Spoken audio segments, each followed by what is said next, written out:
आज तुम्हाला वेगळ्या वेगळ्या जिल्ह्यामध्ये ना या ठिकाणी इतक्या जागा आहेत, या ठिकाणी इतक्या जागा आहेत, मग सगळे गोंधळून जाऊन त्याच जिल्ह्याला प्राधान्यक्रम द्यायचं नाहीये मित्रांनो, हे लक्षात घ्या. तुम्हाला प्राधान्यक्रम देत असतात तर सर्वात सेफ जिल्हा हा तुम्हाला आता वरवर पाहता दिसणारच नाहीये.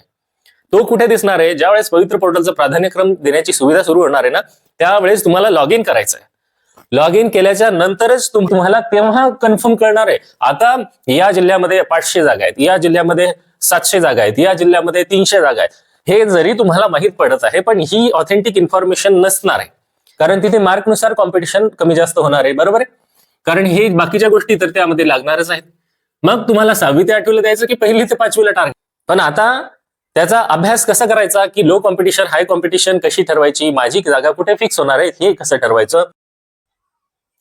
नमस्कार मित्रांनो, स्वागत आहे आपल्या सर्वांचं मनपूर्वक पुन्हा एकदा आपल्या एज्युकेशनल युट्यूब चॅनलमध्ये. मित्रांनो, पवित्र पोर्टलवर प्राधान्यक्रम देण्याची सुविधा लवकरच सुरू होणार आहे आणि प्राधान्यक्रम देत असताना जाहिराती अपलोड करण्याचं काम देखील सुरू आहे. परंतु सद्यस्थितीत अनेक अभियोग्यता धारकांच्या मनामध्ये पडलेला एकच मोठा प्रश्न आहे की जागा कुठे आहेत, त्याच्यानंतर आम्ही प्राधान्यक्रम देताना कोणत्या जिल्ह्याला दिला पाहिजे. मित्रांनो, मी आजच्या व्हिडिओमध्ये अगदी स्पष्टच बोलणार आहे की तुम्ही जर प्राधान्यक्रम देत असाल तर कोणता जिल्हा आणि कुठे जास्त जागा आहेत ह्या गोष्टीवर तुम्ही फोकस करत असाल तर काय होणार आहे की त्या जिल्ह्यावरच काय होणार आहे, सर्व अभियोग्यता धारकांची नजर पडणार आहे जिथे जास्त जागा आहेत. मग जिथे जास्त जागा आहे तिथेच जर अभियोग्यता धारकांची खूप जास्त गर्दी आलेली आहे आणि त्या गर्दीमध्ये सगळेच प्रकारचे अभियोग्यता धारक असणारे, नंबर 1 सर्वात जास्त मार्क्स असलेले, ज्यांना तो जिल्हा पाहिजे तो एक उमेदवार तिथेच प्राधान्य देणार आहे. नंबर 3 जास्त जागा आहेत म्हणून माझं सिलेक्शन व्हावं असं वाटणारे ते त्या ठिकाणी येत आहेत, बरोबर आहे. परंतु हे सगळं होत असताना तुम्ही तुमचे गुण विचारात घेतलेत का? प्राधान्यक्रम देताना कोणत्या गोष्टीचा विचार केला गेला पाहिजे हे मी तुम्हाला वारंवार सांगत आहे. त्यामुळे सर्वात सेफ जिल्हा कोणता हे तुम्ही आता सध्या तसं सांगू शकत नाहीये.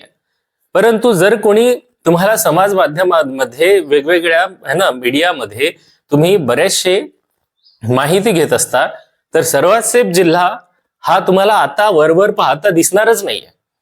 तो कुठे दिसणार आहे? ज्यावेळेस पवित्र पोर्टलचं प्राधान्यक्रम देण्याची सुविधा सुरू होणार आहे ना, त्यावेळेस तुम्हाला लॉग इन करायचं आहे. लॉग इन केल्याच्या नंतरच तुम्हाला तुमच्या क्वालिफिकेशन नुसारच सगळ्या गोष्टी तुमच्या समोर येणार आहेत. समजा तुम्ही BA प्लस B.Ed आहात, ओके, आणि D.Ed पण केलेलं आहे, तर तुम्हाला काय दिसणार आहेत जागा? तिथे तुम्हाला D.Edच्या 1 ते 5च्या जागा दिसणार आहेत. BA केलेला असल्यामुळे तुम्हाला 6 ते 8च्या पण जागा दिसणार आहेत, प्लस B.Ed पण आहे म्हणजे 6 ते 8च्याच जागा दिसणार आहेत. पेपर 1 पेपर 2 दोन्ही क्वालिफाईड असाल तर तुम्हाला त्या 1ली ते 8वी पर्यंतच्या सगळ्या जागा दिसणार आहेत.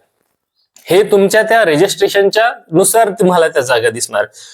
परंतु आज तुम्हाला वेगळ्या वेगळ्या जिल्ह्यामध्ये ना या ठिकाणी इतक्या जागा आहेत, या ठिकाणी इतक्या जागा आहेत, मग सगळे गोंधळून जाऊन त्याच जिल्ह्याला प्राधान्यक्रम द्यायचं नाहीये मित्रांनो, हे लक्षात घ्या. तुम्हाला प्राधान्यक्रम देत असताना मी वारंवार सांगितलेलं आहे की तुम्हाला सर्वात महत्वाची गोष्ट म्हणजे काय की तुमचे मार्क्स किती आहेत, 1 नंबर, आणि दुसरी गोष्ट की तुम्ही प्राधान्य देत असलेला जो काही आस्थापना आहे, जो गट आहे तो महत्वाचा आहे, तुमचं माध्यम महत्वाचं आहे, त्यानंतर तुमचा विषय महत्वाचा आहे, त्यानंतर तुम्ही जी लेवल निवडणार आहे 1ली ते 5वी, 6वी ते 8वी किंवा 9 ते 12वी, हे तुमच्या क्वालिफिकेशन नुसार तुम्हाला प्राधान्य देत असताना ठरवायचं आहे की आधी आपल्याला कोणत्या लेवलला प्राधान्य दिलं पाहिजे आणि मग प्रत्येक आस्थापनेमध्ये तिथे तुमच्या कॅटेगरीला किती जागा आहेत हे तुम्हाला तेव्हा कन्फर्म करणार आहे. आता या जिल्ह्यामध्ये 500 जागा आहेत, या जिल्ह्यामध्ये 700 जागा आहेत, या जिल्ह्यामध्ये 300 जागा आहेत, हे जरी तुम्हाला माहित पडत आहे पण ही ऑथेंटिक इन्फॉर्मेशन नसणार आहे.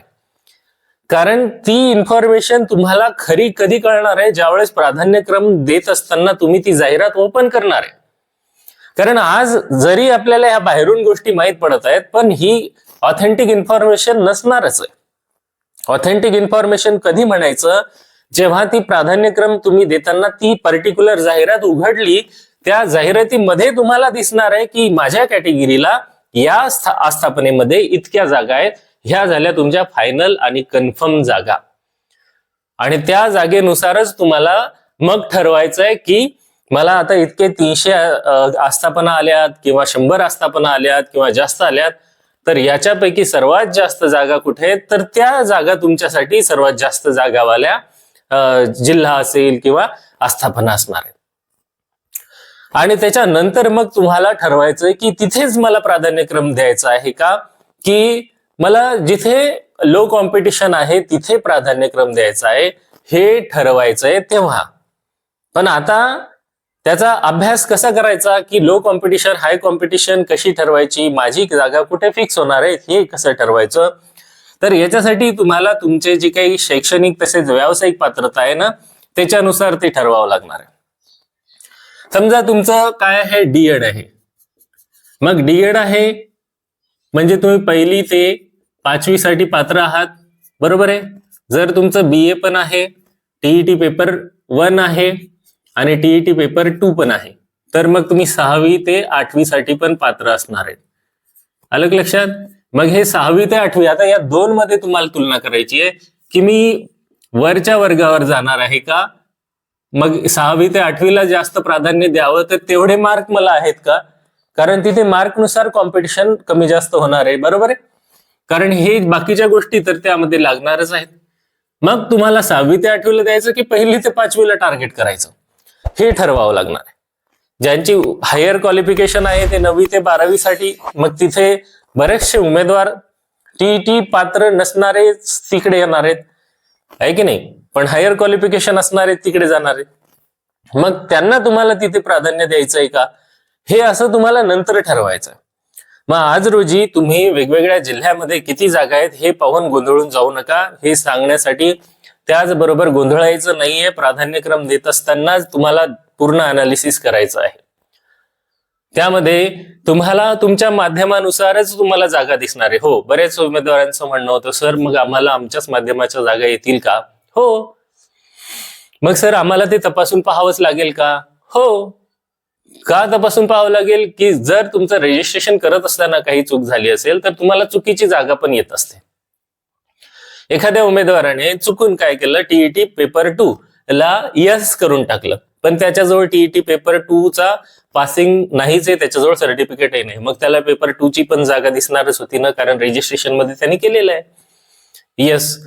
मग जेव्हा तुम्ही प्राधान्यक्रम दिला, समजा 6 ते 8 ला प्राधान्यक्रम दिला तुम्ही, आणि मग जेव्हा तुम्हाला सिलेक्शन होईल त्यावेळेस तुमच्या लक्षात येईल की अरे आपला हा पेपर नव्हता आणि मग आपल्याजवळ हा डॉक्युमेंट नाहीये, तुम्ही डीव्ही मध्ये तुम्ही रिजेक्ट व्हाल, आउट होऊन जाल. म्हणून ते एकदा क्रॉस चेक करत असताना, ते जेव्हा तुम्ही प्राधान्यक्रम देत असतात त्यावेळेस ते क्रॉस चेक केलं गेलं पाहिजे. घाई करू नका, गोंधळ करू नका. आता बघा या ठिकाणी की सर सर्वात जास्त जागा जिथे आहेत, मग तिथे आम्ही गेलं पाहिजे का? सर्वात जास्त जागा, तुमचे जास्त मार्क्स आहेत, तर मग तिथे काय होणार आहे, जिथे जास्त जागा आहेत, ज्यांचे मार्क्सही जास्त आहेत ते उमेदवार सगळे त्या ठिकाणी गर्दी करू शकतात. म्हणजे तुम्ही सेफ आहात का? तर नाही. आवडीचे जिल्हे जे काय तुम्हाला, आता पहा, तुम्हाला समजा तुमचा आवडीचा जिल्हा आहे, मला एखादा अमरावतीचं ठिकाण आवडते, मला पुण्याचं ठिकाण आवडते वगैरे वगैरे, पण तुमच्या मार्क्स नुसार ते ठरणार आहे. तुमचे मार्क्स जर मीडियम आणि ॲव्हरेज असतील ना, तर त्या जिल्ह्यांकडे म्हणल्यापेक्षा त्या जिल्ह्यामध्ये असलेल्या ज्या आस्थापना आहेत ना त्याच्यात तुमच्या किती जागा आहेत ते पाहायचंय आणि तुमचे मार्क्स पाहायचे. त्याच्यानुसार तुम्ही सिलेक्ट होऊ शकता की नाही याचा एक अंदाज येतो. त्याच्यासाठी प्रिव्हियस इयर कट ऑफचा पण तुम्ही अंदाज घेऊ शकता. तिथे तुमची स्पर्धा लक्षात येईल, मग तुम्हाला ठरवायचं की इथं आपण जायचं की नाही जायचं. कोणत्या आकडेवारीवर विश्वास ठेवावा? आता सध्या युट्यूब चॅनलवर वेगवेगळे आकडेवारी दिसत आहे. मी आधीच बोललो या विषयावर की त्या आकडेवारीवर विश्वास ठेवल्यापेक्षा लॉग इन मध्ये तुम्हाला तपासलं तर ती तुमची 100% ऑथेंटिक इन्फॉर्मेशन आहे. त्या आकडेवारीला तुम्ही जास्तीत जास्त लक्ष तिथे द्यायचंय आणि त्याच्यानुसार ठरवायचंय. आज रोजी तुम्हाला कुठेही किती जागा सांगितल्या गेल्या तरी देखील त्या आज महत्वाच्या नाहीयेत.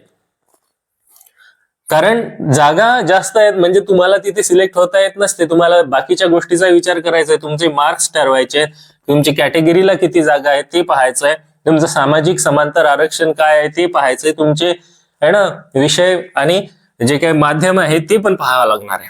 निवड होण्यासाठी या गोष्टीचा विचार करायचा आहे मित्रांनो. तुमचं माध्यम कोणतं आहे, तुमचा विषय कोणता आहे, तुमची लेवल 1 ते 5 आहे की 6 ते 8 आहे किंवा 9 ते 12 आहे, हे तुम्हाला पाहायचं आहे. आणि याच्यात कोणत्या लेवलला प्राधान्य द्यायचं आहे, कॅटेगरीनुसार तुम्हाला किती जागा आहे तिथे ते पाहायचं आहे.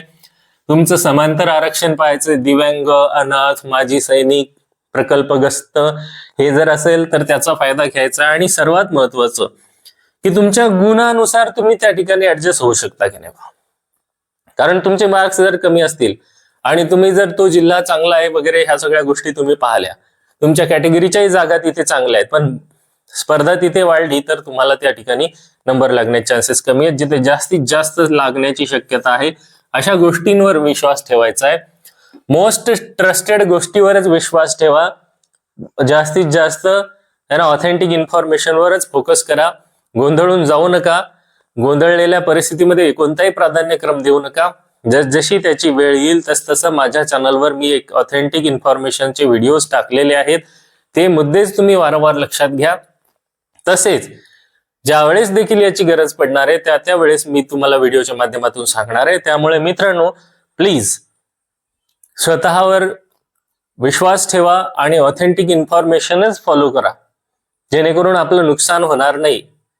आज रोजी किती जागा आल्या आहेत हे तुम्हाला जरी कळत असेल तरी त्यापेक्षा तुम्हाला लॉग इन मध्ये त्या आस्थापनेला किती जागा आहेत हे तुमचं फायनल काय राहणार आहे, जागा किती आहेत याचं उत्तर राहणार आहे. ह्या गोष्टी प्लीज लक्षपूर्वक काय करा, फॉलो करा, नाहीतर नुकसान होऊ शकते. अलग लक्षात. तर ही होती महत्वाची एक इन्फॉर्मेशन जी या व्हिडिओच्या माध्यमातून मी तुम्हाला शेअर केलेली आहे. मित्रांनो, ही माहिती आणि आपल्या चॅनलच्या माध्यमातून फक्त तुमचा पॉझिटिव्हली विचार करूनच मी तुम्हाला माहिती देत आहे मित्रांनो. त्यामुळे असं गोंधळून जाऊन कोणत्याही इन्फॉर्मेशनला बळी पडू नका अशी मी तुम्हाला विनंती करतो. आणि वाटलं आपल्या मित्राचं चॅनल आहे, जर सबस्क्राईब करावं वाटलं तर करू शकता, लाईक करावं वाटलं करू शकता, शेअर करू शकता. Thank you for watching.